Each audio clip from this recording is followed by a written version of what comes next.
bahwasanya hukum yang benar ketika masalah korban bukanlah wajib, tetapi hukumnya adalah mustahabbah. Mustahabbah itu sunnah muakkadah dalam konteks korbannya. Artinya sesungguhnya ketika dia berkorban itu hukumnya sunnah muakkadah. Mana yang menunjukkan dalilnya? Kalau ada yang mengatakan hadisnya itu loh, bagaimana dengan hadis yang mengatakan mangkana lahu sa'atun, ya, falam yudhahi fala yakribanna masjidana. Rasulullah SAW bersabda, barang siapa yang punya kelapangan harta, kemudian dia tidak berkorban, maka jangan mendekati masjid kami. Hadis itu mauquf, tidak marfu' kepada Nabi. Sebagian para sahabat dan sebagian ahlul ilmi menerangkan ketika itu mauquf tidak menjadi sahih, belum mampu dijadikan sandaran hujjah.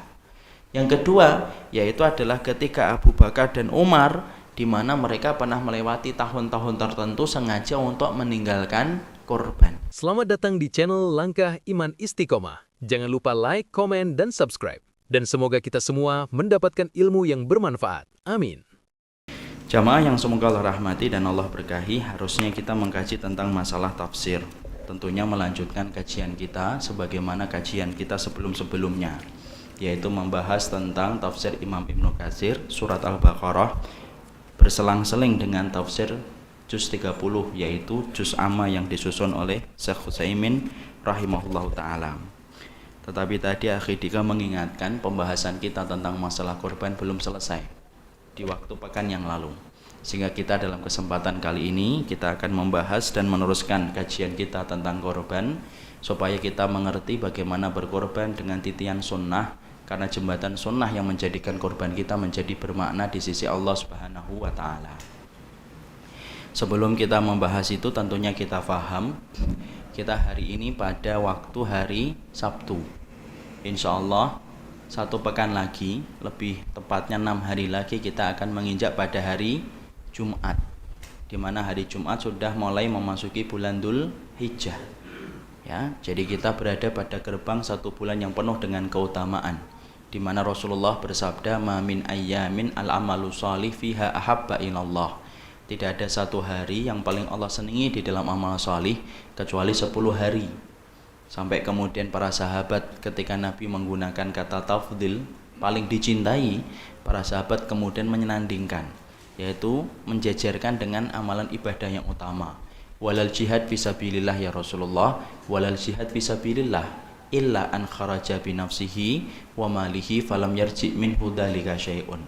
Tidak ada yang mampu menandingi keutamaan orang yang beramal pada 10 hari yang pertama pada bulan Dzul Hijjah.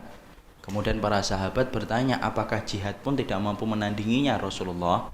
Maka Nabi mengatakan, iya, tidak mampu menandinginya ketika kamu berjihad sekalipun, kecuali orang yang berjihad melakukan amalan yang sama. Illa, kecuali ketika orang yang berjihad dengan hartanya, dengan nyawanya, lalu tidak ada yang kembali dari harta dan nyawa yang dia pakai untuk berjihad. Jadi inilah yang menjadikan akhirnya kita faham keutamaan bulan Dzul Hijjah itu begitu besar. Makanya para salaf itu menerangkan, dalam 1 tahun ada 10 hari yang sifatnya ada 3 yang sangat dicintai oleh Allah. Yang pertama 10 hari yang terakhir di bulan Ramadan, yang kedua 10 hari yang pertama di bulan Dzul Hijjah, yang ketiga 10 hari yang pertama di bulan Muharram. Itu merupakan 10 hari, 3 jumlahnya di dalam 1 tahun, di mana keutamaannya sangat besar sekali, di mana Allah memberikan pahala berlipat ganda bagi orang yang beramal pada 10 hari itu, yaitu 10 hari yang terakhir di bulan Ramadan, 10 hari yang pertama di bulan Dzul Hijjah, dan 10 hari pertama di bulan Muharram. Jadi nanti setelah kita bulan Dzul Hijjah, kemudian juga kita menginjak di bulan Muharram lagi, di mana keutamaannya pun besar. Makanya tolong jangan memakai perasaan kalau kita di bulan Muharram, karena bulan Muharram itu sering disangka sebagai bulan sial kalau kata orang Jawa. Mereka nyebutnya dengan sebutan yang sangat tidak nyaman untuk didengar. Apa itu? Bulan Syuro, bulannya janda dan bulannya duda. Karena orang kalau nikah pada waktu bulan itu akan menjadi janda, dan ketika menikah pada bulan itu akan menjadi duda. Padahal Masya Allah banyak orang yang nikah di bulan Syawal juga akhirnya bercerai, tapi tidak ada yang mengatakan bulan janda dan bulan duda. Padahal itu bulan yang sangat dicintai oleh Allah. Hari ini kita itu mainstreamnya sisa-sisa gaya kehidupan orang Hindu. Sama ini malam Jumat itu harusnya malam yang mulia, ya atau tidak? Karena hari Jumat itu, Masya Allah, hari ketika Allah itu menciptakan bumi, puncaknya itu hari Jumat. 6 hari Allah menciptakan bumi. Hari Ahad, Senin, Selasa, Rebu, Kamis, Jumat. Ya, tetapi kemudian harusnya hari itu hari yang mulia, tetapi kita justru menyebutnya apa? Malam Jumat itu malam yang mengerikan. Makanya dengan dakwah, dengan ilmu, moga-moga kita mampu mengembalikan kembali apa yang harus kita muliakan dan apa yang harusnya kita rendahkan, tentunya dengan panduan ilmu, bukan dengan panduan perasaan. Makanya kembali. Maka kemudian kalau ada yang bertanya, Ustadz, mana yang lebih utama? 10 hari yang pertama di bulan Dzulhijjah dengan 10 hari yang terakhir di bulan Ramadan, mana yang lebih utama? Mana yang lebih utama? Siapa yang mengatakan Ramadan? Antum mengatakan Ramadan? 10 hari yang pertama di bulan Dzulhijjah dengan 10 hari yang terakhir di bulan Ramadan, mana yang lebih utama? Kenapa? Kenapa? Bapak mengatakan apa? 10 hari yang terakhir bulan Ramadan. Wallahu a'lam. Jawaban paling ringkas, padat. Jawaban paling ringkas itu wallahu a'lam, tetapi sangat menyakiti ustadznya. Jadi kita harus paham, dijelaskan oleh Imam Ibnu Katsir, penjelasan beliau detail, beliau pisahkan. Kalau kita bicara 10 hari, antara 10 hari yang terakhir di bulan Ramadan dan 10 hari yang pertama di bulan Dzulhijjah, kalau bicara malamnya yang paling utama 10 hari yang terakhir bulan Ramadan, malamnya itu. Tapi kalau bicara siangnya, yang paling utama mana? Yang paling utama 10 hari yang pertama di bulan Dzulhijjah. Itulah jawaban yang menggabungkan di antara dua keutamaan dengan perpaduan yang tepat. Jadi di situ kita memahami bahwasanya dua-duanya memiliki keutamaan yang besar dan dahsyat yang harus kita mengerti. Tentunya amal-amal yang paling utama apa? Amalan yang paling utama puasa. Ya, nanti kemudian kita puasa boleh 9 hari, boleh 8 hari, boleh 7 hari, sesuai dengan kemampuan sebagaimana riwayat dari Abu Dawud. Kana yasumu tis'a Dzulhijjah. Sesungguhnya Rasulullah SAW berpuasa pada 9 hari. Nabi di situ mengatakan dalam bentuk tis'a, bukan tasik. Apa bedanya tis'a dengan tasik? Beda. Sama dengan perbedaan antara isnen dengan sani. Kalau isnen itu apa? 2. Kalau sani, kedua. Jadi kalau ada namanya, siapa nama anaknya? Sani, itu anak kedua. Ya. Kalau kemudian tis'a sama tasik beda. Tis'a itu 9. Kalau tasik, yaitu adalah ke-9. Sebagian riwayat menunjukkan ke arah kata tis'a min Dzulhijjah. Berarti Nabi kemudian berpuasa pada 9 hari yang pertama di bulan Dzulhijjah. Ditutup puncaknya ketika kita melaksanakan puasa Arafah. Ya, puasa Arafah ketika jamaah haji melaksanakan wukuf. Tentunya para ulama berbeda lagi. Apakah kemudian puasa Arafah dilakukan karena para jamaah haji melaksanakan wukuf atau karena waktunya? Para ulama beda lagi, ada yang mengatakan miqat zamani, ada yang mengatakan miqat makani. Kalau yang mengatakan miqat makani berarti kita puasa Arafah berdasarkan wukufnya para jamaah haji. Di sana wukuf, kita puasa. Tapi ada yang mengatakan miqat zamani. Miqat zamani itu ya waktunya.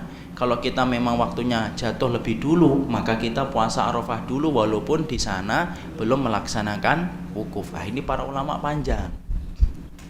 Kalau kita mau membahasnya bisa satu tema sendiri kita bahas sampai selesai, miqat zamani atau miqat makani. Tapi yang jelas Pak, sudah silahkan pilih kalau memang kita memiliki dalil atas apa yang kita yakini, selama itu bersumber kepada ilmu yang disampaikan oleh para ulama. Ya, kalau saya hari ini masih memilih miqat makani. Artinya bahwasanya artinya puasa Arafah ditentukan dengan wukufnya di haji sana. Walaupun ada yang mengatakan bahwasanya puasa Arafah itu ditentukan sebelum adanya syariat haji, tapi itu pun masih khilaf di antara ahli sirah.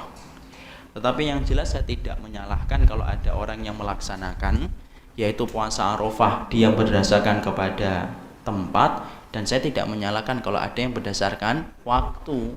Tapi yang jelas itu apa? Yang jelas adalah puasa Arafah itu hukumnya sunnah, menjaga hati yang beriman itu hukumnya wajib. Kadang-kadang 2 tahun atau 3 tahun yang lalu, 2 tahun kalau tidak salah, 2 tahun lalu itu saya pernah terlibat dalam satu grup, Pak, antara yang memegang teguh bahwasanya puasa Arafah itu bersandar kepada miqat zamani, ada yang bersandar kepada miqat makani, bertengkar di grup sampai live grup. Masya Allah, puasanya hukumnya sunnah, tapi membencinya akhirnya apa? Dosa besar.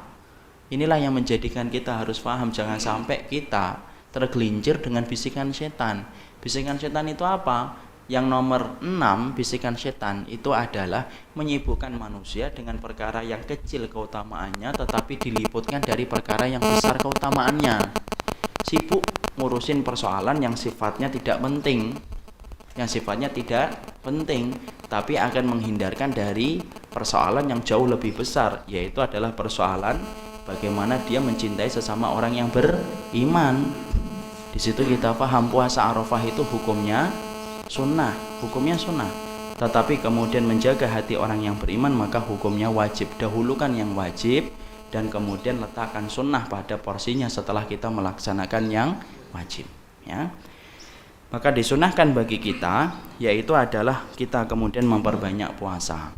Kemudian disunahkan bagi kita untuk memperbanyak taubat. Dan taubat itu tergantung waktu. Sebelum kita membicarakan tentang taubat itu waktunya, Allah itu memberikan kepada kita 4 sungai. 3 sungai di dunia, 1 sungai di akhirat. Siapa yang mendapatkan 3 sungai di dunia maka dia bersih, tidak akan mendapatkan sungai yang keempat. Tetapi barang siapa yang mendapatkan sungai keempat maka dia tidak mendapatkan sungai 3 di dunia. Apa 3 sungai di dunia? 1 sungai taubatan nasuha, 2 sungai amal kebaikan, 3 sungai ujian dan musibah. Orang itu ketika didapatkan atau mendapatkan 3 sungai itu maka dia itu membersihkan dirinya dengan taubatan nasuha, dengan amal kebaikan yang dia kerjakan dan ujian yang dia peroleh. Kalau sudah mandi di 3 sungai ini maka dia akan bersih. Ketika dia di akhirat maka tidak lagi membersihkan dirinya dengan sungai yang keempat yaitu sungai neraka. Tapi siapapun yang tidak mendapatkan 3 sungai di dunia pasti akan mendapatkan sungai yang keempat. Sungai yang keempat itu di mana? Di akhirat, dan itu sungai yang paling pedih ketika dibenamkan di dalam api neraka. Di situ kita paham. Tobat itu tergantung waktu karena sangat dipengaruhi dengan waktu tobat itu. Ibu, bapak tobat jam 9 pagi setelah kita kajian tobat, dibandingkan orang yang bertobat kepada Allah menyesal pada sepertiga malam yang terakhir, mana yang lebih utama? Sepertiga malam yang terakhir. Orang yang tobat setelah melakukan dosa 10 tahun dengan orang yang baru melakukan dosa langsung menyesal dan dia bertobat, mana yang lebih utama? Yang kedua, summa yatubuna min qarib, dia bertobatnya secara cepat. Waktu sangat mempengaruhi. Dan kita harus paham, sesungguhnya 10 hari yang pertama di bulan Dzulhijjah merupakan waktu yang sangat mustajab untuk mendapatkan taubatan nasuha, karena Allah memberikan kelapangan waktu pada waktu itu untuk kita bertobat kepadanya. Makanya kita perbanyak tobat, diiringi dengan sedekah, diiringi dengan takbir. Nanti mulai takbir. Takbir itu ketika kita berbicara 10 hari yang pertama pada bulan Dzulhijjah, takbir itu terbagi menjadi berapa? Menjadi 2. Jadi dimulai dari hari Kamis, insya Allah jatuhnya hari Kamis. Bagi yang sudah mau berkorban, jangan motong rambut, jangan motong kuku, tapi khusus berlaku kepada kepala keluarga tok, tidak berlaku kepada anggota keluarga. Idza dakhaltal asyra wa arada ahadukum ayudahi fala yamussa min sya'rihi wa adfarihi syai'an. Siapapun yang memasuki 10 Dzulhijjah, kalau dia niat untuk korban, maka sesungguhnya jangan memegang, menyentuh rambutnya dan jangan menyentuh kukunya. Kapan? Dimulai kalau hari kita tahun ini adalah dimulai Kamis sore, Kamis maghrib. Ya, dimulai itu tidak memotong kuku. Bagaimana kalau istrinya? Istrinya tidak usah. Kecuali istrinya berkorban sendiri, dengan uangnya sendiri, dengan hartanya sendiri. Tapi kalau seorang suami yang telah berkorban atas nama istrinya pula, tapi atas nama suaminya, tetapi untuk istrinya juga, maka yang tidak memotong kuku dan tidak memotong rambut siapa? Kepala keluarga. Istrinya boleh memotong kuku? Boleh. Potong kuku aja di depan suaminya. Supaya kemudian ini, potong rambut gitu. Karena dia boleh, tetapi suaminya tidak boleh. Kecuali seorang istri dia korban sendiri dengan uangnya. Dan kita tahu ya, seorang istri mendapatkan hartanya kapan? Dari 4 pintu. 1, seorang wanita dia mendapatkan hartanya itu yang pertama ketika dari mahar. Mahar itu hartanya ibu, hartanya mbak, hartanya seorang akhwat ketika dinikahi seorang laki-laki. Makanya kalau kemudian maharnya yaitu menghafalkan surat Al-Ikhlas, ya sudah itu saja hartanya. Kalau teman saya dulu, Masya Allah, maharnya apa ibu? Dapat akhwat UI beliau, dulu fakultas syariah teman saya.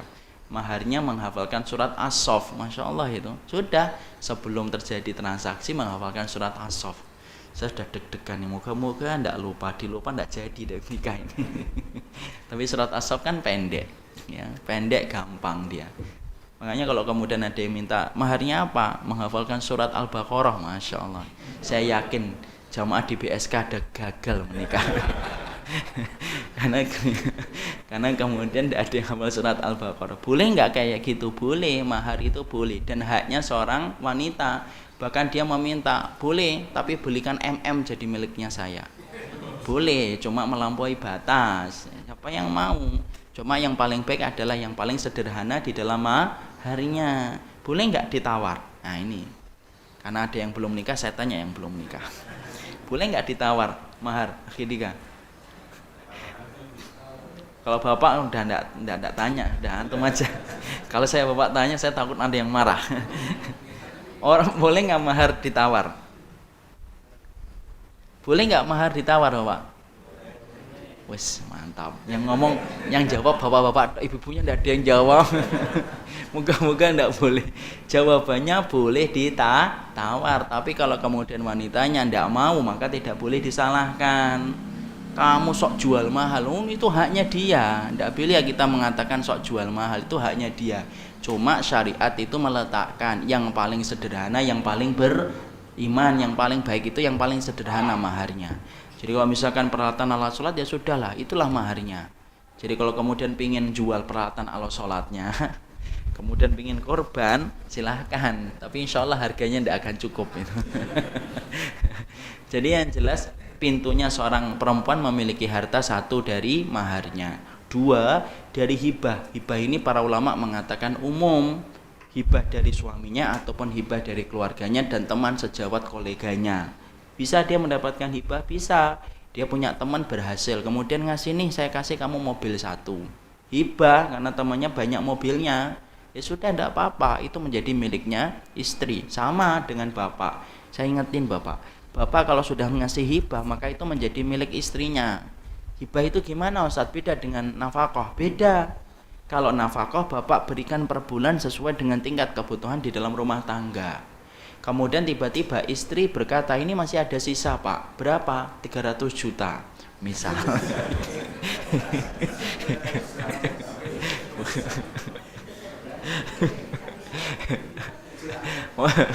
Oh namanya kan kita ngasih contoh kan terserah saya. Ini masih nyisa nih 300 juta gitu.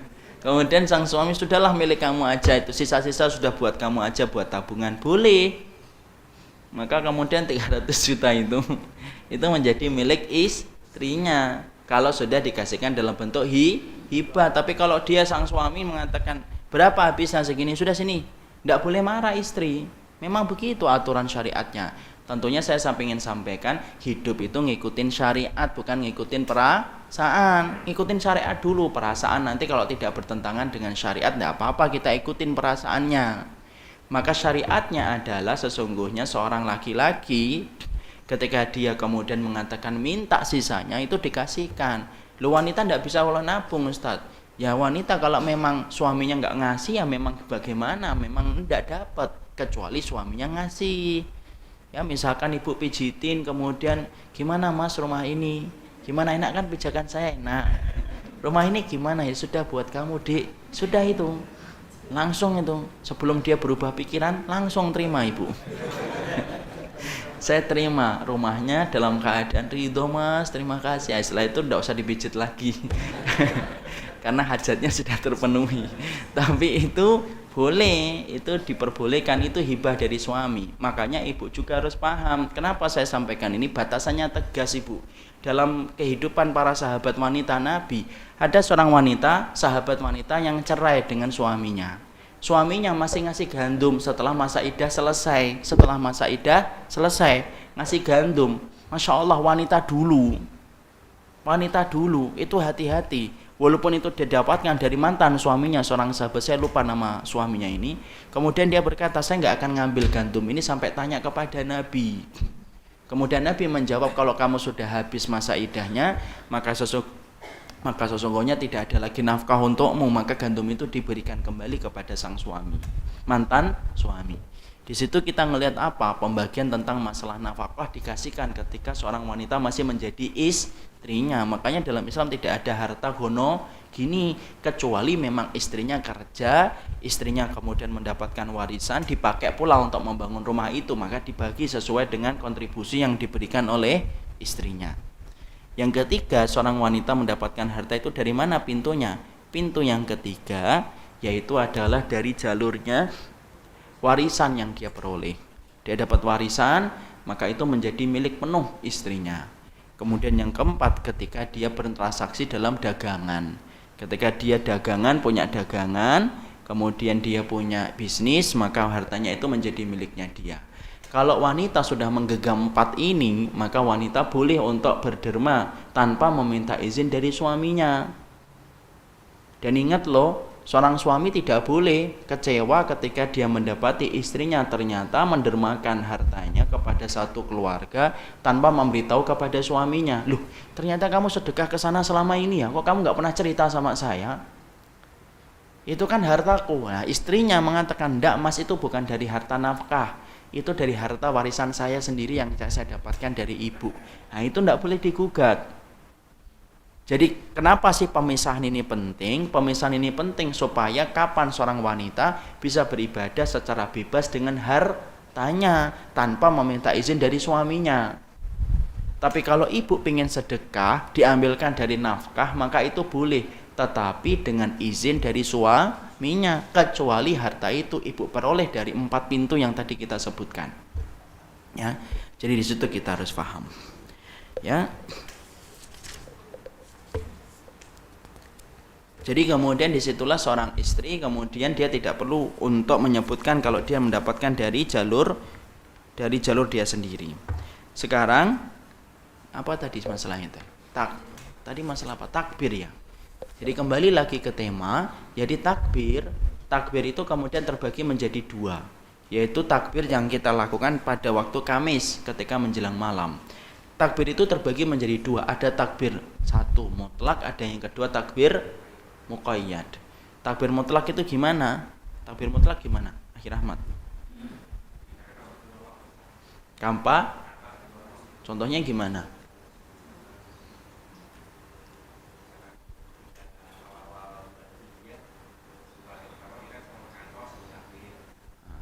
Itu takbir mutlak. Takbir muqayyad? Ya.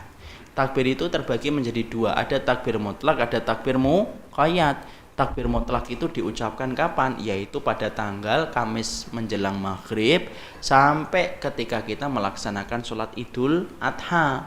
Itu namanya takbir mutlak, tanpa ketentuan waktu, tanpa terikat kondisi. Itu namanya takbir mutlak. Jadi setiap hari habis Kamis, ingetin tuh saling keluarga, ayo takbir. Takbirnya tentunya sendiri-sendiri, tidak perlu di-course di dalam konteks jamaah. Tapi kemudian takbir sendiri-sendiri masing-masing. Takbir sendiri-sendiri, takbir masing-masing. Kemudian sampai kita melaksanakan sholat Idul Adha. Kemudian setelah sholat Idul Adha kita kemudian melaksanakan apa? Takbir muqayyad, terikat dengan waktu. Kapan dengan waktu? Yaitu adalah ketika kita mengucapkannya khusus ketika habis sholat.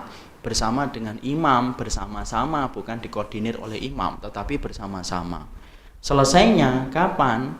Kalau kemudian nanti jatuhnya insya Allah itu Senin ya, itu artinya ya, Senin, maka kemudian kita dimulai dari Senin, Selasa, Rabu, Kamis. Selesainya Kamis apa? Maghrib atau asar? Para ulama berbeda pendapat. Tapi pendapat yang saya rujuk adalah yaitu selesainya adalah Kamis asar. Disitulah kita berhenti untuk bertakbir, yaitu takbir muqayyad. Disitulah hal-hal yang kemudian kita perhatikan dulu. Sekarang mari kita buka ya. Bagaimana masalah korban kemarin? Kita kemarin telah membahas bahwasannya hukumnya korban itu hukumnya apa? Panjang lebar ya kita kemarin membedakan antara korban dengan akikoh. Bagaimana boleh nggak menggabungkan antara korban dengan akikoh? Boleh nggak kita berkorban atas nama orang yang meninggal secara khusus? Itu sudah kita bahas di dalam muqaddimah kemarin. Sekarang baru kita bahas bahwasanya apa itu kemudian hukumnya. Hukumnya sudah? Sudah? Hukumkan korban apa? Mustahab. Kenapa kemudian antum bisa mengatakan itu mustahab?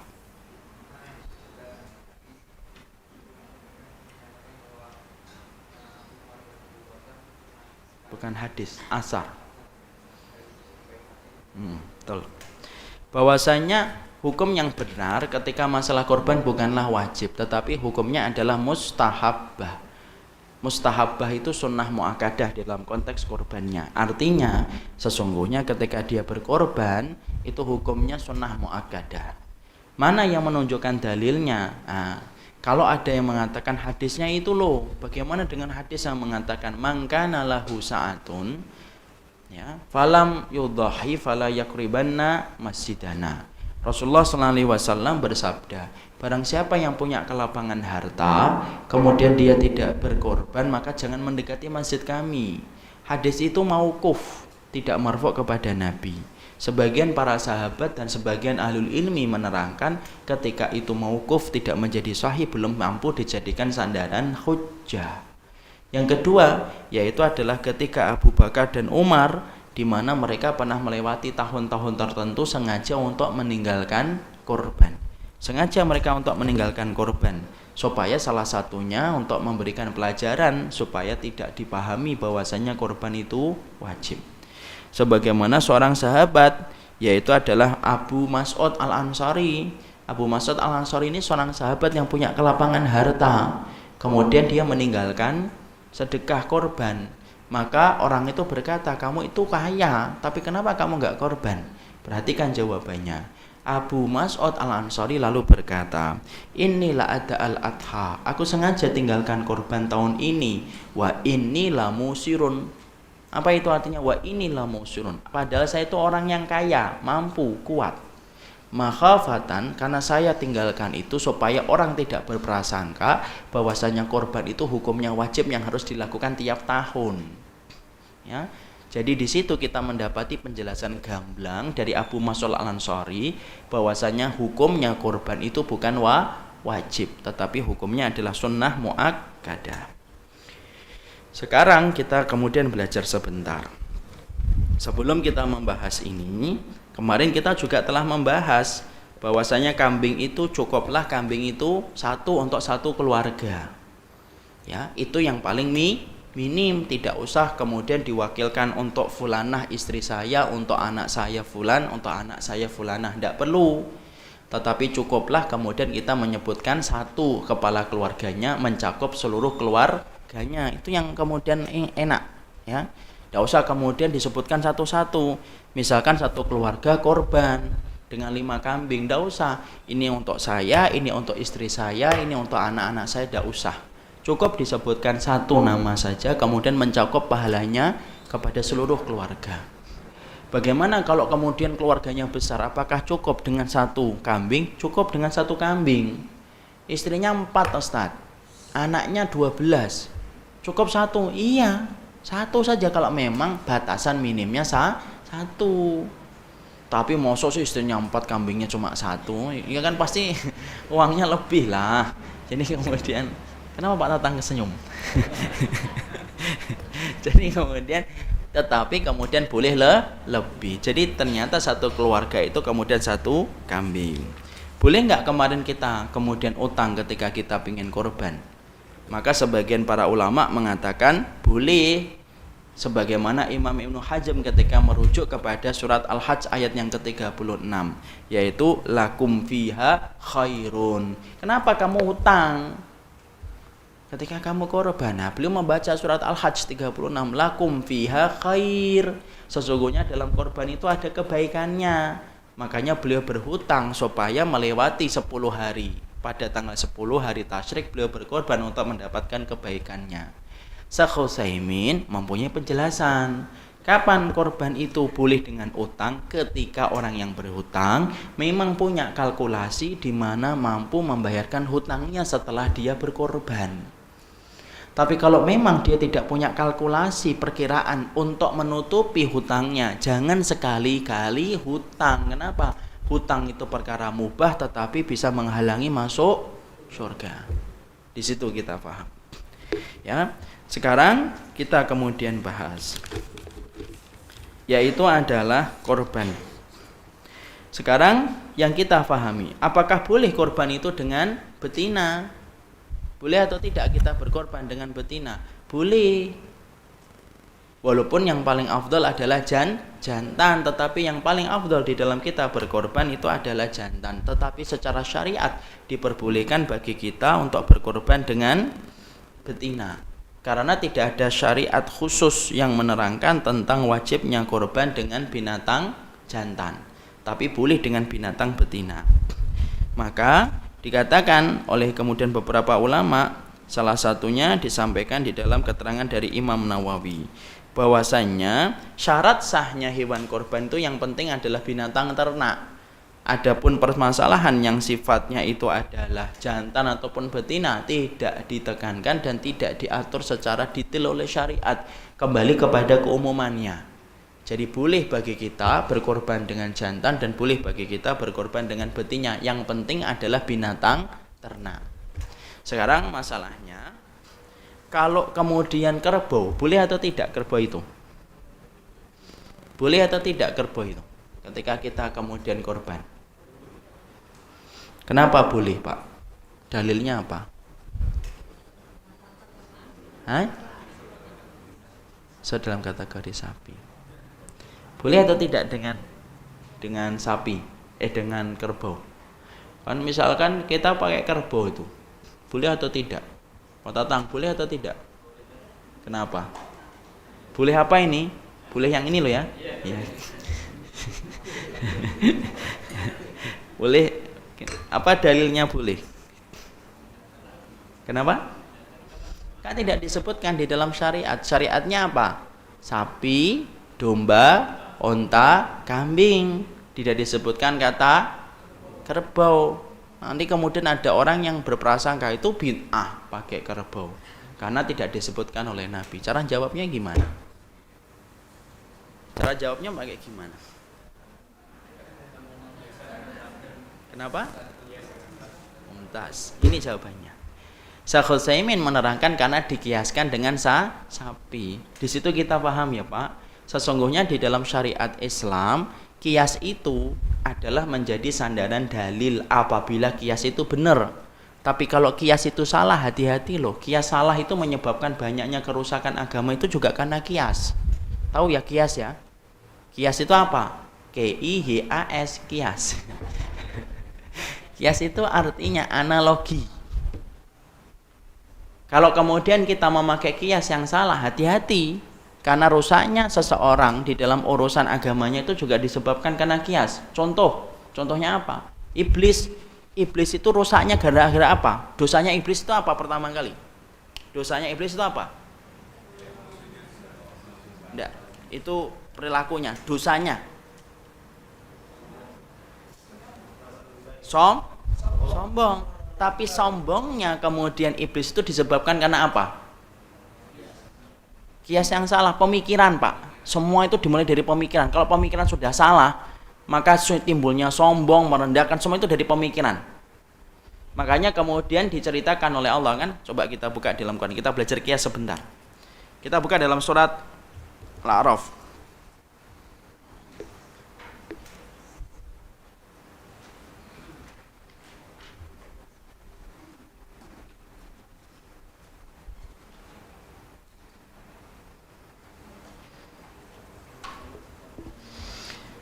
Ayat yang ke-12.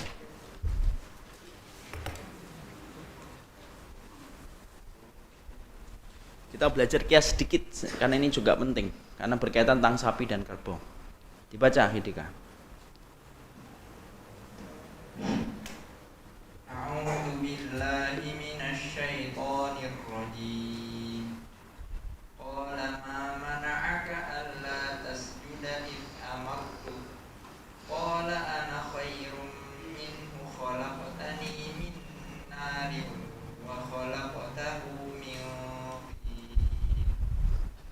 Allah berfirman, apakah yang menghalangimu bersujud kepada Adam di waktu aku menyuruhmu? Sebentar.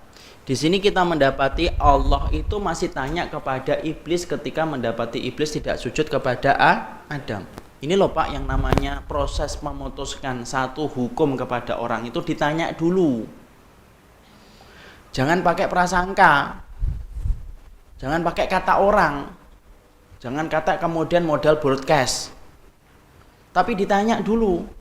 Allah itu tahu nggak jawaban yang dimiliki oleh iblis ketika tidak mau sujud kepada Nabi Adam? Tahu atau tidak? Tahu, Allah Maha Alim kok. Tapi Allah tanya, "Ma mana'aka ala tasjuda id amartuk?" Lu yang menghalangi kamu untuk kemudian sujud ketika aku perintahkan itu apa? Ini menjadi pelajaran penting bagi kita. Urusan hisab itu ada nggak urusan Allah menghisab orang kemudian Allah nanya sama orang? Enggak, Allah tanya sama orangnya. Kamu ngapain dulu di dunia? Tuh Allah tanya. Allah gak nanya orang itu ngapain. Enggak, Allah tanya ke orangnya. Karena masalah hari ini zaman fitnah, kemudian orang sering berkata-kata, tapi kata orang. Lu kata orang. Ya kalau kita menetapkan satu hukum yang berat ketika berkaitan tentang status seseorang itu, jangan kata orang. Orangnya tanya. Supaya kemudian kita memahami bagaimana Allah ketika menegakkan hisab itu, Allah tidak pernah tanya orang tentang diri kita, tapi Allah nanya langsung ke kita, dulunya kamu ngapain? Sama dengan iblis. Iblis ketika kayak gitu, Allah itu tanya sama iblis, ma mana'aka ala tasjuda id amartuk. Ini peringatan ya, bagi yang pertama orang yang suka mengkafir-kafirkan, dua peringatan bagi orang yang suka menyesatkan di luar kelompoknya. Ya kenapa? Tanya dulu sebelum dikafirkan, sebelum kemudian disesatkan itu ditanya dulu. Kenapa? Alasannya, dalilnya apa? Tahu atau tidak harus tanya. Kenapa? Itu merupakan standar ketika menetapkan satu hukum. Tahu nggak? Ketika kita akan mendapati seseorang wanita yang bernama Jessica untuk disebut sebagai pembunuh. Sudah serius banget. Ternyata hukumannya ketika proses pengadilannya itu sampai berapa lama ini? Sudah berapa lama ini? Kira-kira sudah sebulan lebih deh. Aneh tuh kalau buka YouTube tuh isinya Jessica semuanya. Sama Ahok isinya. Kalau buka YouTube itu. Sampai viral di mana-mana Ahok sama Jessica itu. Ternyata hanya untuk menetapkan status dia tersangka atau tidak, terdakwa atau tidak, dari saksi naik kepada dari terlapor ke saksi kemudian terdakwa kemudian tersangka. Loh itu prosesnya sepanjang itu dan melibatkan banyak orang. Itu netapin satu orang tak loh Pak, apalagi yang berkaitan tentang kehormatan orang mukmin. Kenapa orang itu yang tidak ngerti tentang syariat sunnah ketika menetapkan pengadilan yang semacam itu mereka berhati-hati. Mereka ngerti semuanya itu harus diselesaikan dengan cara hukum. Lah kita sekarang hari ini Masya Allah gampang banget ngeluarin orang dari sunnah hanya dengan perkataan kata orang. Lalu sejak kapan sunnah itu menjadi pabrik? Karyawannya khusus kemudian yang tidak karyawan khusus dikeluarin dari sunnah itu. Ya tidak bisa lah. Tidak bisa kayak gitu. Menetapkan fulan, oh fulan itu begini. Ada satu orang ustadz tuh yang ilmunya luar biasa contohnya. Ditolak satu masjid gara-garanya apa? Ini belum jelas manhajnya. Kayak saya bapak tahu manhaj itu apa sih saya tanya. Ini orang bagus ini ustadz ini walaupun saya tidak kenal, tidak pernah ngobrol sama beliau. Tapi saya tahu beliau ini bagus. Tentang masalah satu perkara dalam masalah sirah ini bagus beliau ini. Tapi ternyata ada yang ngeraguin. Pola kayak gitu tidak ada habisnya Pak. Tidak ada habisnya kalau kayak gitu terus. Ya terbawa perasaan. Balik lagi ke sini. Jadi kemudian di dalam surat Al-A'raf ayat yang ke-12 itu apa? Dikatakan, kamu itu ngapain? Kemudian apa yang katanya iblis? Terangkan, lanjutkan. Iblis menjawab, saya lebih baik daripadanya. Engkau ciptakan saya dari api, sedang dia engkau ciptakan dari tanah. Tuh. Dia kemudian membuat kias. Makanya kemudian rusaknya iblis itu karena pertama kali apa? Kias. Jadi sebelum dia sombong, dia sudah membuat kias dulu. Oh, ternyata dia itu salah. Dia itu lebih rendah dari saya. Karena apa? Dia dari api dan dia dari tanah, sedangkan aku dari api. Dia membuat kias yang salah itu. Ya. Padahal kemudian kalau kita benarkan misalkan iblis kita benarkan, kita sepakat ya iblis sudah sesat ya. Kalau kemudian kita ikutin omongan iblis, kira-kira omongan iblis salah atau benar? Siapa yang mengatakan salah tadi? Salah atau benar Ibu? Apa salahnya? Bukan. Cara berpikirnya iblis. Kiasnya iblis salah atau benar? Salah atau benar, akhi? Kiasnya salah. Kenapa? Dan kiasnya iblis itu salah. Kalau memang kita terima bahwasanya iblis memakai kias, oke, nggak apa-apa, kita terima nih kiasmu iblis. Sebenarnya kiasnya iblis salah atau tidak? Salah. Imam Ibnu Qayyim menjelaskan salah lah. Wong apa? Kenapa salah? Karena sesungguhnya api api itu tidak lebih baik daripada tanah. Tanah itu sifatnya apa? Menumbuhkan. Adapun api sifatnya apa? Merusak, membakar, dia menghilangkan sesuatu yang ada menjadi tiada. Makanya kan ada sebuah kata dari ada menjadi tiada, itu api. Kiasnya rusak. Dan banyak kerusakan di dalam agama itu musibahnya ya karena kias yang salah. Contoh nih, orang yang minta-minta kepada selain Allah, itu mengkiaskannya tuh pakai kias itu, syirik itu kayak kias. Loh, kalau minta sama Allah itu ya ndak patut toh nak, kamu itu langsung minta sama Allah langsung. Ya kamu mintalah kepada prajuritnya. Kalau misalkan ada kerajaan nih, kamu pengen ketemu raja, kan tidak bisa ketemu raja. Kerajaan Allah itu kayak kerajaan manusia. Jadi kamu minta dulu kepada prajuritnya nanti nyampaikan kepada ajudan kepada Perdana Menteri, baru disampaikan kepada Allah. Itu loh dalilnya akhirnya dipakai untuk apa? Orang akhirnya mau minta kepada selain Allah. Dari mana rusaknya? Kias. Hanya apa? Orang yang datang ke kuburan, orang yang datang ke tempat-tempat keramat menganggap bahwasanya itu bukan bagian dari kesyirikan karena dia menganggap kerajaan Allah kayak kerajaan manusia. Tuh, kias. Ya. Sebagaimana kemudian rusaknya ketika orang datang ke dukun. Dukun itu apa? Mau dibilang dukun? Tidak mau. Dia tidak mau dibilang syirik. Kata siapa syirik, Pak? Bapak itu kalau hujan tuh Bapak berlindung dengan apa? Payung. Nah, kami itu payungnya Bapak. Supaya Bapak tidak dapatin serangan. Nah, kami payungi. Makanya kami tidak syirik dong. Kami memayungi kok sebagaimana payung melindungi Bapak dari hujan. Tuh, pakai apa lagi? Kias. Hati-hati sama pemikiran. Kalau pemikiran ini sudah salah, rusak agama itu ya gara-gara kias. Bahkan Imam Abu Hanifah itu pernah mencontohkan. Imam Abu Hanifah itu pernah mendapati ada orang yang kemudian dia jalan, dia memetik, dia mencuri pohon, dia mencuri apel. Curi apel, Pak. Kemudian Imam Abu Hanifah ketika lihat, ini nyuri apel.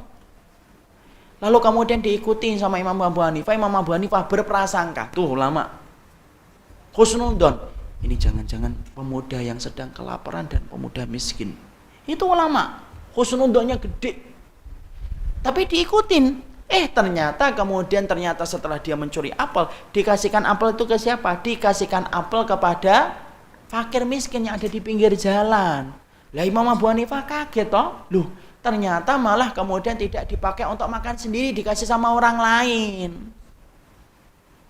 Kemudian Imam Abu Hanifah nyolek dia, sini. Nah, iya. Kamu tadi nyuri kan? Iya.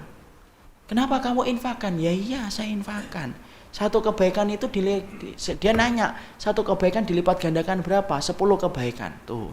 Saya sedekah dengan kurma. Saya sedekah dengan apel. Saya berarti mendapatkan berapa? 10 kebaikan.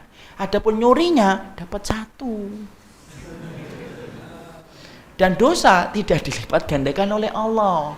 Berarti kalau 10 dikurangi 1 masih berapa? 9. Makanya saya mencuri ini karena Allah. Coba. Kias atau tidak kias? Kias, dia menyamakan, tapi salah menempatkan. Kemudian langsung dijawab, dipendal, kalau bahasa Jawanya dipendal sama Imam Abu Hanifah. Innallaha thayyibun la yaqbalu illa thayyiban. Allah itu baik dan Allah tidak menerima kecuali yang baik. Enggak kayak gitu sedekahmu. Tapi di situ yang kita pelajari itu apa? Kesalahan manusia sampai menyimpang dari jalan Nabi itu apa? Kesalahan di dalam berpikir dulu. Dan itu rusak. Kenapa? Iblis pun kesalahannya berpikir ketika menggunakan kias. Kalau kias tadi kambing dengan sapi dengan kerbau, kiasnya betul atau tidak? Betul. Allah itu membuat kias dalam persoalan-persoalan yang memang serupa untuk ahlul ilmi membuat kias dalam perkara-perkara yang tampaknya serupa untuk dibuatkan satu hukum, dan itu boleh. Contoh kias dalam Islam itu apa? Contohnya, boleh nggak kita membadalkan orang tua kita dalam haji? Boleh. Nabi menggunakan cara kias atau tidak? Menggunakan cara kias. Ada seorang wanita dari Juhainah datang kepada Nabi, ya Nabi, orang tuaku itu bernadar untuk pingin haji tapi meninggal duluan, saya membayar atau tidak? Kalau ibumu punya utang sama manusia, kamu bayar atau tidak? Bayar ya Rasul. Sama, hutang ibumu kepada Allah kamu bayarkan, lebih berhak kamu dahulukan daripada hutangnya ibu kepada manusia. Kias atau tidak? Kias. Contohnya lagi, hukum yang ditetapkan dengan kias yang diperbolehkan dalam syariat Islam. Boleh nggak kita nampar orang tua kita? Jawabannya jelas nggak boleh. Mana dalilnya? Dalilnya itu bukan dengan dalil secara qat'i, secara langsung, secara nyata, tapi dalilnya itu pakai kias. Berkata aja tidak boleh, apalagi nempeleng. Itu namanya kias aula. Kias itu ada berapa? Ada kias aula, ada kias adna, ada kias syibh. Bagaimana penjelasannya? Panjang, nggak jadi bahas korban. Jadi kemudian di situ boleh bagi kita untuk membahas boleh bagi kita korban dengan binatang ternak kemudian perempuan, dan Allah tidak menyebutkan secara terperinci tentang masalah itu. Mari kita baca surat Al-Hajj 34.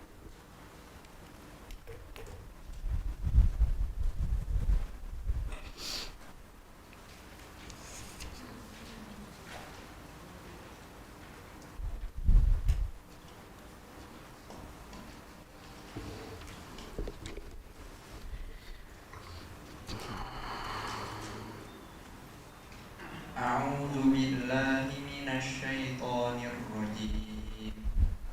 Walikulli ummatin ja'alna mansakan liyadhkuru ismallahi ala ma razaqahum min bahimatil an'am. Fa ilahukum ilahu wahidun falahu aslimu wa basyiril muhbidin.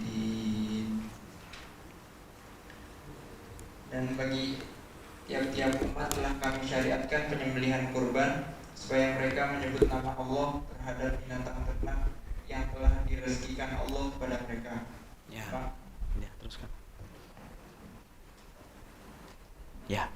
Dalam surat Al-Hajj yang 34 Allah mengatakan ma razaqahum min bahimatil an'am. Di situ Allah tidak menyebutkan secara spesifik tentang laki-laki, tentang jantan ataupun betina. Berarti ketika tidak disebutkan secara spesifik, maka kembali kepada hukum asalnya. Hukum asalnya itu apa? Ya boleh jantan, boleh betina. Jadi kalau persoalan Pak dan Ibu, kalau satu persoalan fikih tidak Allah sampaikan secara detail, maka sesungguhnya hukumnya kembali kepada hukum umum. Dan di situ Allah mengatakan dalam surat Al-Hajj tidak disebutkan kata jantan dan kata betina. Allah cuma mengatakan ma razaqahum min bahimatil an'am. Makanya Imam Nawawi dalam Majmu' Syarh Muhadzab mengatakan tidak wajib harus dengan jantan, tapi boleh dengan betina. Ya. Maka kemudian kita mengerti yang paling afdol di dalam kemudian kita berkorban, syarat sahnya adalah binatang ternak. Dan kemudian sudah melewati musinnah. Musinnah itu batasannya apa? Beda-beda kalau setiap hewan. Kalau musinnatul ibil, kalau kemudian musinnahnya onta 5 tahun. Kalau musinnatul baqar 2 tahun.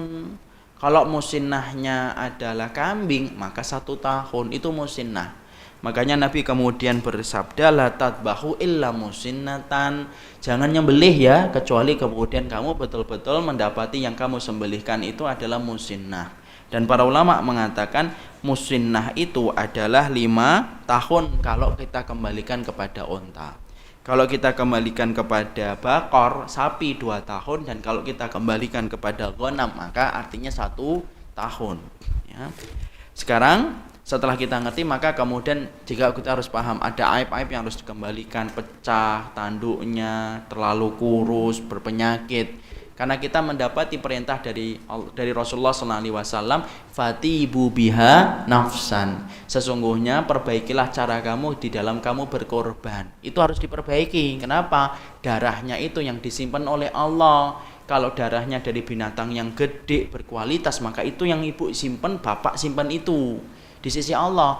Karena Nabi mengatakan, sesungguhnya qabla ayajifa alal ardi, maka sesungguhnya wa innad dama la yaqa'u indallahi qabla ayyaqa ala wajhil ardi.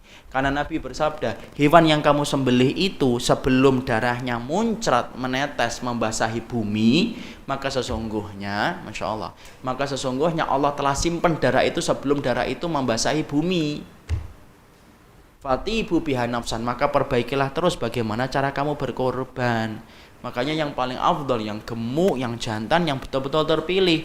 Berarti sunnahnya itu apa? Sunnahnya kalau kita korban itu ngelihat, beli sendiri, merhatikan sendiri, memilih. Kenapa? Karena itulah tabungan kita yang akan kita lihat ketika kita ditimbang oleh Allah dalam mizan kebaikan kita. Kita belajar Pak dari Habil dan Qabil ketika dua-duanya berkorban. Yang diterima Qabil atau Habil? Yang diterima Habil karena memberikan yang terbaik. Tetapi semuanya itu harus diiringi dengan keikhlasan. Ya. Maka kemudian yang paling afdal, sekarang yang paling afdal itu apa dari binatang ternak? Yang paling afdal ketika dalam binatang ternak urutannya itu apa? Tentunya onta. Kemudian disusul dengan sapi, kemudian disusul dengan kambing. Itu yang paling afdal. Jadi urutan yang paling afdal kalau kita berkorban, yang paling afdal adalah dengan onta. Tidak mampu dengan sapi, tidak mampu maka dengan kambing. Kalau kemudian kita bertanya, Ustadz, ada yang sedekah dengan onta, dengan kambing dengan sapi 7 orang muhsinin, kemudian dengan orang yang kemudian dia saham 7 orang bareng-bareng temannya sapi, dengan orang yang kambing 1, mana yang lebih utama? Fulani, Pak Ahmad korban tahun ini, iya. Apakah harus disebutkan namanya tidak sih kalau berkorban? Sebutkan namanya atau tidak?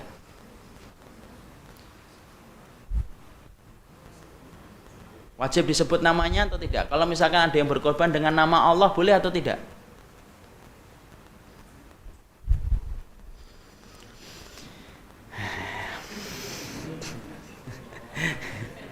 Boleh atau tidak?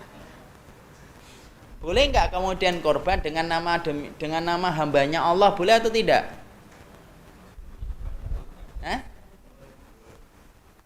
Boleh, dalilnya apa Bapak? Boleh atau tidak? Sayap kanan, boleh atau tidak?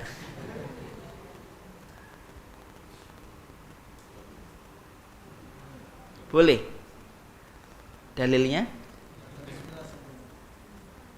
Ya maca bismillah, iya. Yang saya sebutkan ini ada orang korban, ditanya oleh pihak masjid. Ya, pihak masjid. Ini siapa ini? Jadi hambanya Allah. Boleh atau enggak? Boleh atau enggak? Kenapa enggak boleh?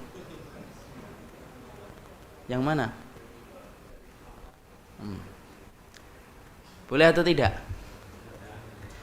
Para ulama lalu menerangkan sesungguhnya itu terjadi khilaf, tetapi saya cenderung kepada pendapat yang mengatakan boleh. Selama kemudian memang diniatkan untuk menjaga hatinya, itu boleh untuk kemudian menjaga semacam itu, boleh. Para ulama itu kan semangatnya menjaga, Pak. Para salaf itu kan semangatnya menjaga niatan dia. Tapi sebagian ulama mengatakan harus disebutkan namanya, tetapi dalilnya pun tidak ada secara qat'i yang kuat betul untuk menjawab itu. Tapi makanya kembali diperbolehkan untuk menyembunyikan. Bapak tahu nggak? Ada salah satu ulama salaf itu yang namanya adalah Dawud bin Hindun. Tahu kan Dawud bin Hindun? Insya Allah tidak tahu. Ya. Dawud bin Hindun itu Pak puasa 40 tahun sunnah. Tapi istrinya itu tidak tahu kalau suaminya puasa. Masya Allah ya. Mungkin kita komentar itu kebangetan jadi istrinya. 40 tahun tidak ngerti suaminya puasa. 40 tahun kok bisa? Lu karena pinternya Pak. Ya. Jadi ketika dia pergi kemudian dari rumah, kemudian apa? Dawud bin Hindun itu bawa istrinya masakin, kemudian dibawa. Istrinya menyangka ini dimakan di pasar. Ketika di perjalanan dikasih kepada pengemis. Coba Masya Allah loh. Saking semangatnya nutupin amal kebaikan. Kemudian setelah sampai di pasar, orang itu menyangka Dawud bin Hindun tidak makan karena sudah sarapan di rumah. Ya. Kemudian ketika sore, ketika sebelum maghrib, ketika akan saatnya pulang ke rumah, dia beli lagi makanan. Orang menyangka tuh udah puasa itu, orang di pasar nyangka tuh nyatanya beli makanan. Dibungkus padahal. Sampai di rumah, kemudian diletakkan, dia pura-pura melakukan aktivitas, selalu makanya itu maghrib, tetapi istrinya itu ya tidak memperhatikan. Makanya selalu habis maghrib. Sampai berapa tahun? 40 tahun, Pak. Sampai diceritakan kok akhirnya tahu. Akhirnya ketahuan itu ketika beliau meninggal dunia, maka fakir-fakir miskin yang di pinggir jalan yang biasa mendapatkan sarapan tiap hari dari Dawud bin Hindun, tidak ada lagi yang ngasih. Akhirnya baru tahu Dawud bin Hindun tidak lagi ngasih. Kemudian ditanyakan pada keluarganya, Dawud bin Hindun mana? Kenapa? Karena yang biasanya ngasih sarapan kami kalau pagi itu beliau. Dawud bin Hindun sudah meninggal dunia. Baru kemudian, ya Allah, istrinya menyangka, loh berarti selama 40 tahun itu dia bawa sarapan itu tidak pernah dia makan, diberikan kepada fakir miskin itu. Itu semangatnya. Makanya sampai-sampai para ulama itu, sampai-sampai kalau kita baca sirahnya mereka, sampai-sampai kalau mereka puasa sunnah, kalau ditanya mereka membatalkan puasa sunnahnya. Bukan karena inginnya, karena mereka ingin menjaga amalnya dan mereka ingin membahagiakan orang yang mengajak mereka makan. Saking apa? Luar biasanya. Abdullah bin Mubarak kalau lagi baca Quran, kemudian ada orang yang datang, maka dia langsung tutupin itu. Seakan-akan kemudian lagi tidur. Kenapa para salaf kayak gitu? Mereka ngerti bahwasanya Rob yang mereka minta surganya itu adalah Rob yang suka dengan amalan yang disembunyikan. Makanya sampai baca Quran itu yang paling afdal yang keras atau yang pelan-pelan? Hening lagi kalau ditanya. Yang paling afdal itu yang kemudian yang hening, yang keras atau yang pelan-pelan kalau baca Quran? Pelan-pelan atau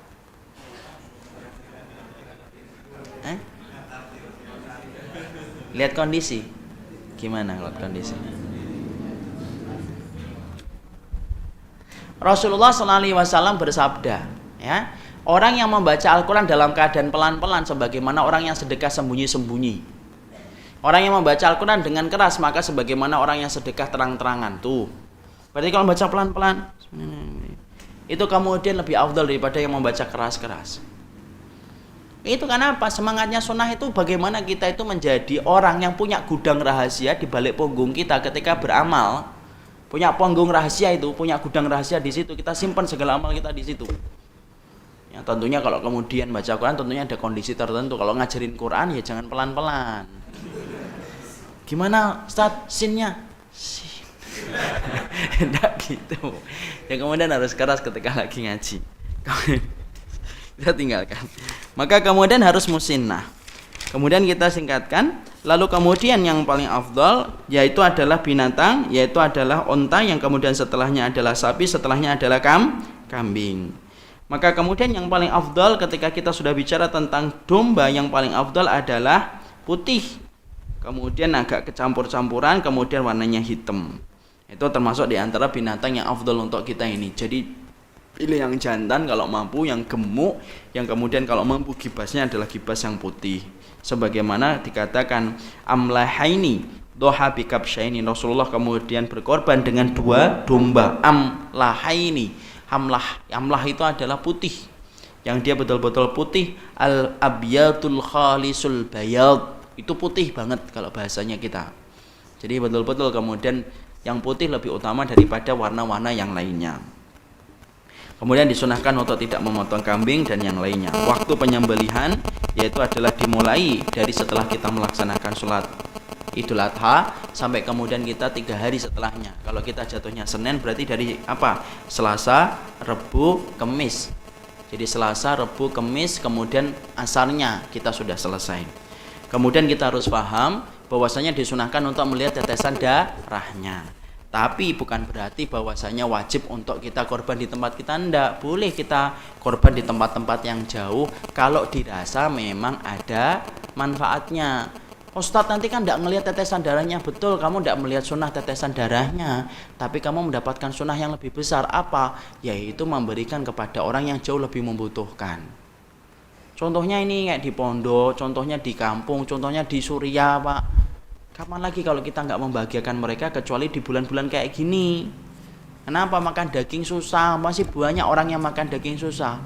Padahal kalau kita di Jakarta makan daging itu bosen. Makanya rendang itu sudah bosen orang. Padahal kemudian di banyak tempat masih banyak yang belum pernah makan daging dan tersentuh daging kecuali jarang-jarang. Memang sunnahnya hilang. Sunnahnya hilang itu apa? 1, melihat tetesan darahnya. 2, sunnah untuk mencicipi daging korbannya. Hilang atau tidak hilang? Hilang. Tapi ketika kamu menutup 2 pintu itu, kamu mendapatkan pintu amal yang lainnya. Pintu amal yang lainnya itu apa? Memberikan hajat, kebutuhan orang yang lebih membutuhkan daging itu daripada tempat kita, maka itu diperbolehkan. Ya, kadang-kadang ada yang komentar pendek, tapi ya kadang-kadang nggak ngerti komentarnya apa. Nggak sunnah itu kalau dikirim ke tempat-tempat yang jauh, gampang banget komentarnya.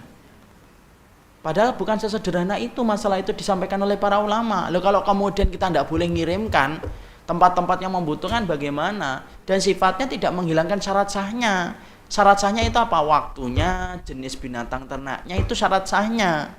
Adapun diberikan kepada fakir miskin di mana, itu bukan termasuk syarat sahnya korban. Itu harus paham, ya. Makanya kemudian kita, ya, kemudian disunahkan kalau kita berkorban di tempat kita, misalnya disunahkan bagi kita untuk kemudian ada 3, yaitu adalah makan, memberikan hadiah, dan memberikan kepada fakir miskin. Jadi boleh nggak orang yang kemudian berkorban untuk makan daging yang dia makan? Boleh.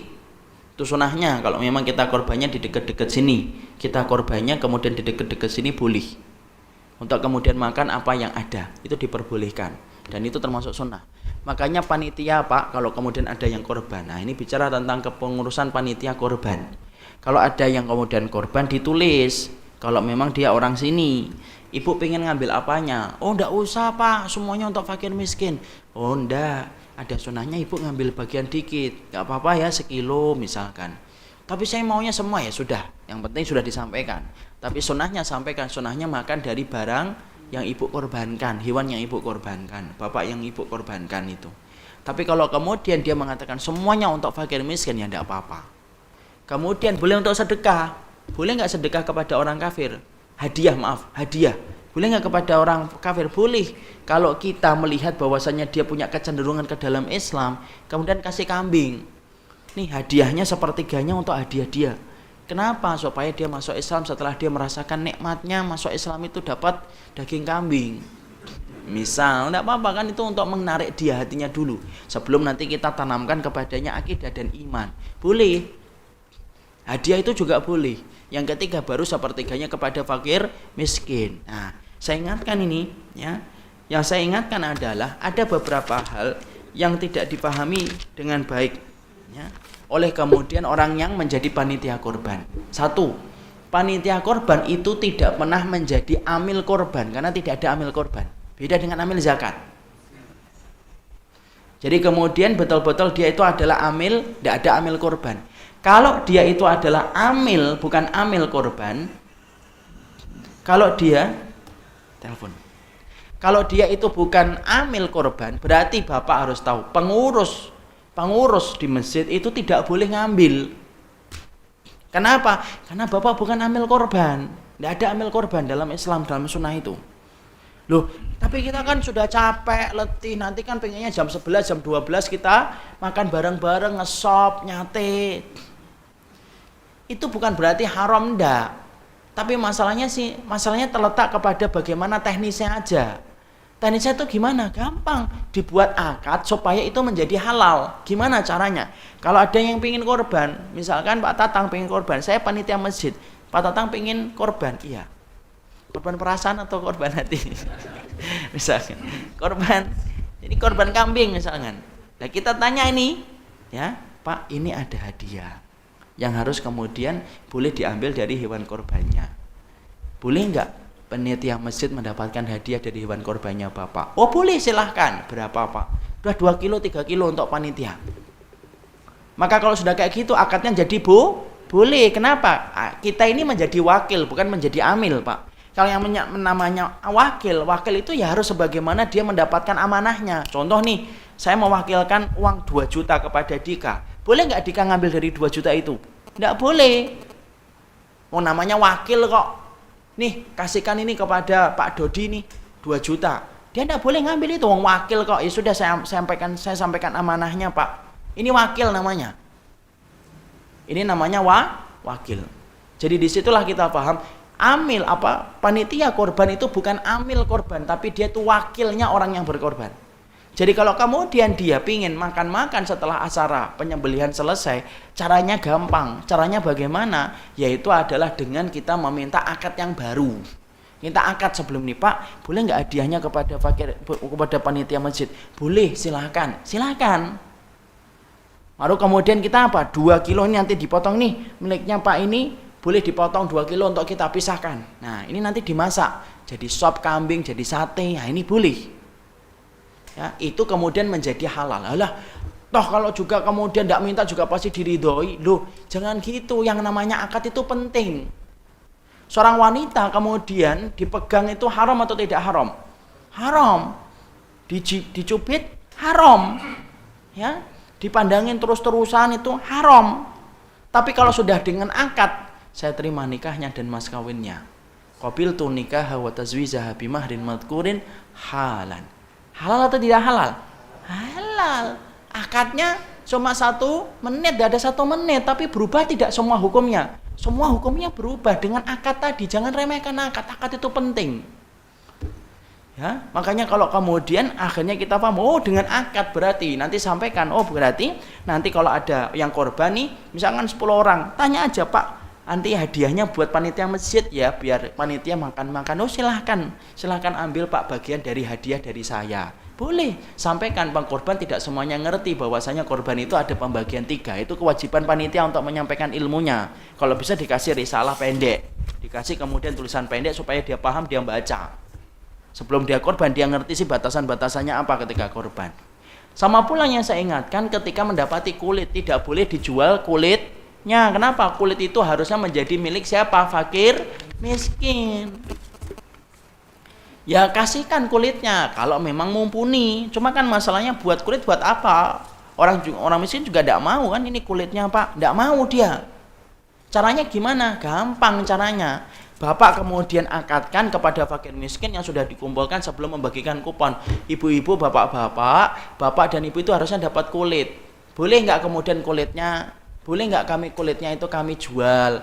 Nanti uangnya dikembalikan kepada bapak-bapak dan ibu-ibu atau dikembalikan ke masjid. Mereka jawab, semua untuk masjid aja. Ya sudah, halal menjadi miliknya untuk masjid.